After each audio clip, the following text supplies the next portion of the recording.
I think my point is being made. We need people in office that Yeah. can speak reasonably about issues when we disagree and have a civil Right. conversation.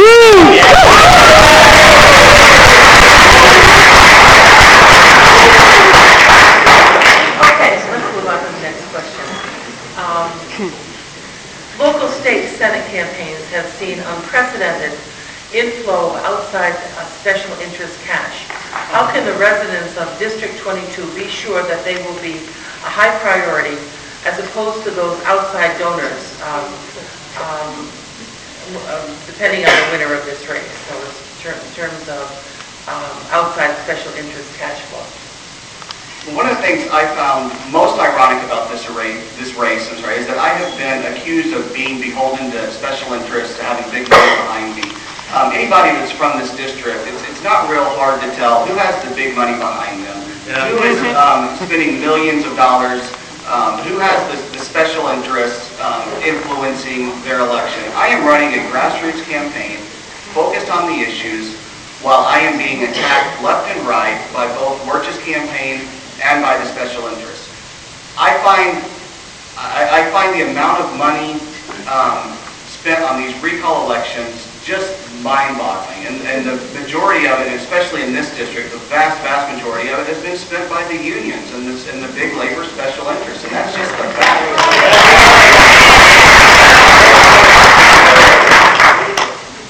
And so, one of the things I think, again, it goes back to what kind of leaders are we wanting to elect for this state. I have purposefully run my campaign in such a way that I can be proud. Win or lose, I am proud of the way that I've run my campaign because I'm focused on the issues. Yes. And I frankly think Bob Wirch should be ashamed of himself for some of the stuff that they put out about me. And I think it's shameful that a lot of times people's responses to me is, well, that's just politics. And I'm not whining. I know what I signed up for, but that shouldn't be what politics is about. When a good private citizen signs up and wants to run for office, they shouldn't be drugged to the mud and just be attacked left and right just because they happen to disagree with another man on issues of policy. It's just not the way that we should run this democracy.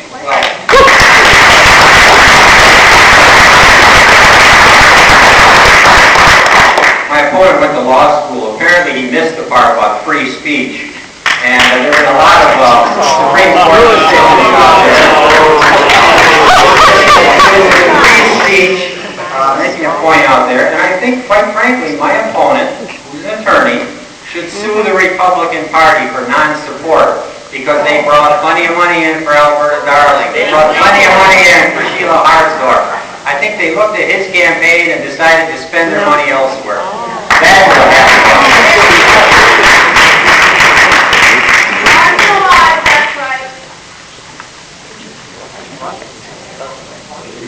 I don't.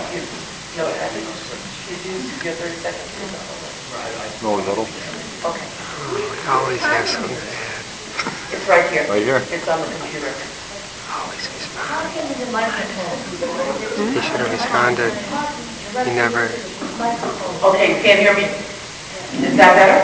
Yeah. Okay.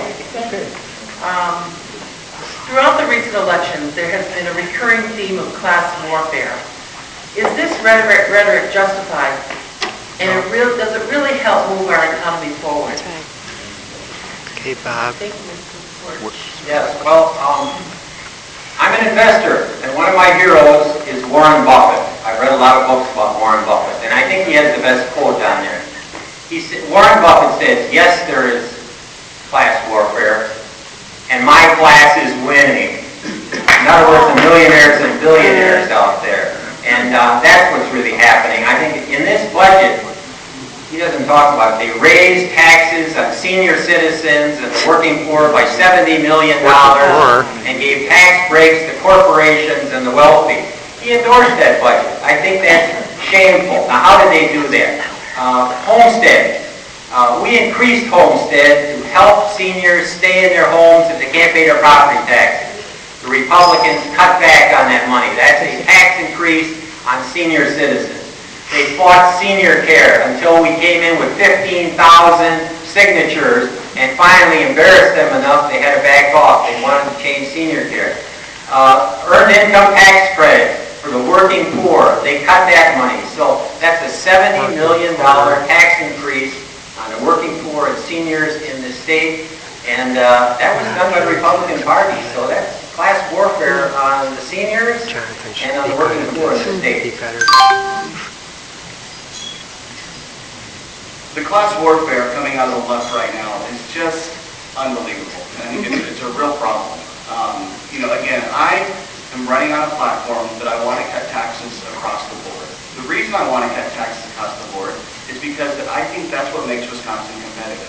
I am not interested in cutting taxes just for the wealthy. I've never said that. I'm not interested in cutting taxes so that the wealthy get wealthier. I'm interested in cutting taxes so that we create a job-friendly environment, so that we create jobs, so that everyone benefits. I want to represent all of the 22nd District. For whatever reason, Bob Wirch has decided he's only representing some of the people in the 22nd District. If there was a piece that came out today. It had a lunch pail on one panel. It had a briefcase on the other panel. If you carry a lunch pail to work, Bob Wirch is your guy. If you carry a briefcase to work, don't look to Bob Wirch for any help. He's just not interested in it. And I think that that's the wrong attitude to have. It's a message of divisiveness. It's rampant throughout this country. And it's one of the things that I'm saying, and I'll talk about it a little bit later, hopefully.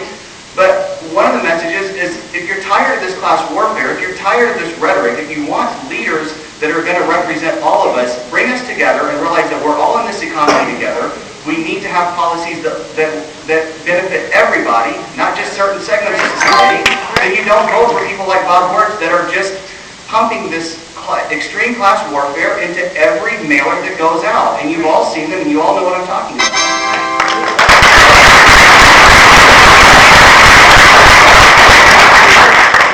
Once again, I represent middle class in this town.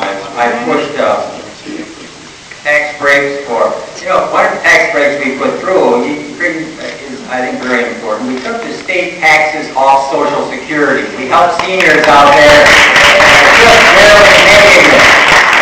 We talk about tax breaks for corporations. I've come through with tax breaks for seniors out there, and I might add, and he hasn't done his homework, as usual. There's a fiscal paper out there that I introduced a tax break that indexes the tax brackets for inflation that has saved billions of dollars for the taxpayers of the state. You show me a Republican that saved more money than I have with those billions of dollars. And once again, if you want to check on it, check on there's a bulletin out there with the state, and we'd be glad to have you take a look at it. Okay, you get 2 minutes, John. I think, again, Senator Wirch made my point at the beginning of his statement. He says he represents the middle class. I represent the upper class. I represent the middle class. I represent those that are struggling. I want to represent the struggling business owner that's struggling to make it right now, and he someday is going to work and keep working, and they're going to be successful someday. And I'm not suddenly going to turn on them and start vilifying them just because they've been successful. I'm not going to have an attitude that if you're too successful, you owe something to society. Yep. That if you're too successful, suddenly we have the right to take all your money away and give it to somebody that maybe hasn't worked quite as hard as you. That's what I am.